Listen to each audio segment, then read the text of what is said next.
Great day everyone! This is Ed's Realty Guide PH again. For today's content, meron akong isi-share sa mga client na may unit na sa Mall of Asia at Makati under SMDC, which is Red Residences, Air Residences, Lush Residences, Shore 1, Shore 2, Shore 3 na pwede naming i-handle ito sa Airbnb kung ikaw ay based abroad, hassle-free na ito. Ang kinukuha lang namin is 20% from the net income. Meaning, bawas na doon yung cleaning fee. I-discuss ko sa inyo kung paano ninyo uumpisahan para maging Airbnb ready na ito at kumita ang inyong unit.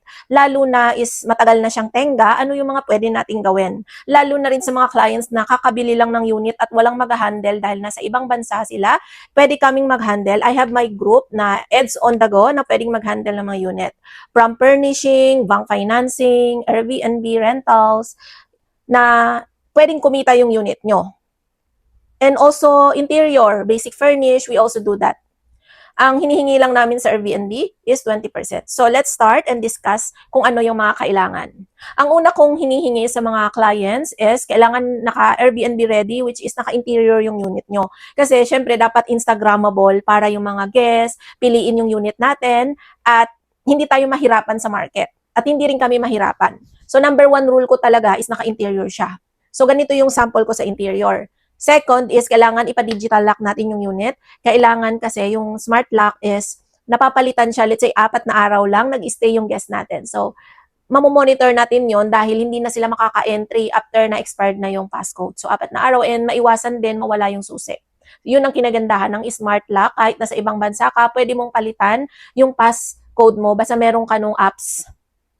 Second, ano ba yung mga kakailanganin doon sa Airbnb units, Airbnb ready? So una, kailangan mag-provide kasi tayo doon ng guest kit. So yung guest kit na stock is pang 3 buwan talaga yan, pang 5 buwan ang binibili namin. Mga tissue, 1 karton, 2 karton binibili ko, maraming tissue, and 10 pirasong towel, 10 pirasong duvet. Yung duvet kasi yung pamalit yon, pambalot sa comforter para yung comforter hindi lagi siyang laba kasi mahirap patuyuin yung comforter. And then, yung bed cover and also the bed protector, kailangan yun para, let's say, kung may regla man yung nag-check-in doon, magkalagos, hindi masira yung foam natin. Good quality pa naman yung foam, di ba? Then, meron tayong maraming pillowcase na pamalit. Yon. At saka, bed cover na mga pamalit. So, anyway, we will give you the list naman. Kailangan nating bilhin yan at the start kung mag-uumpisa tayo ng Airbnb. Kung wala kayong mautusan, pwede yung grupo namin and then we'll just give you the receipt. And then, dapat merong cabinet na merong susi sa loob. I mean, yung susi na digital din, ganito yung itsura niya. So, passcode lang yon para at least hindi manakaw, hindi maubos yung stock natin kasi baka gamitin ng guest, di ba?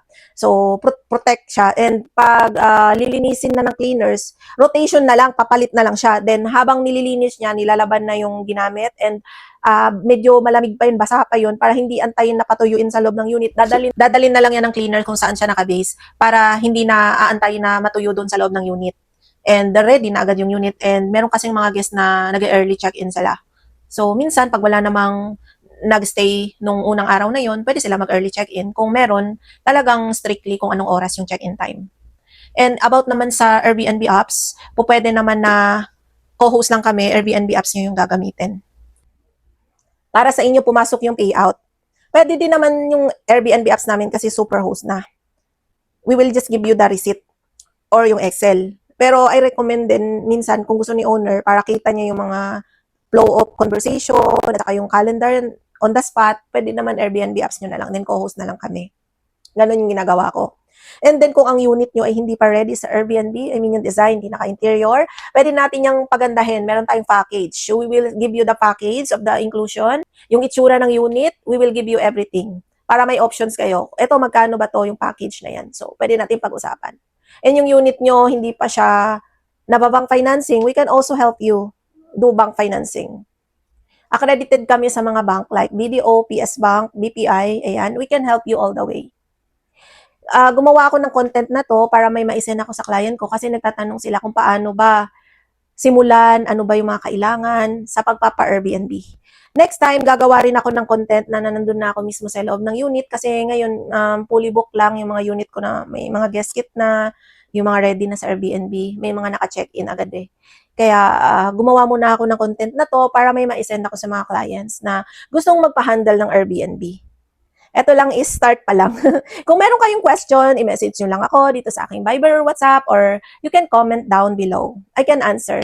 Thanks for watching and see you from my next video for more real estate investing tips. See ya!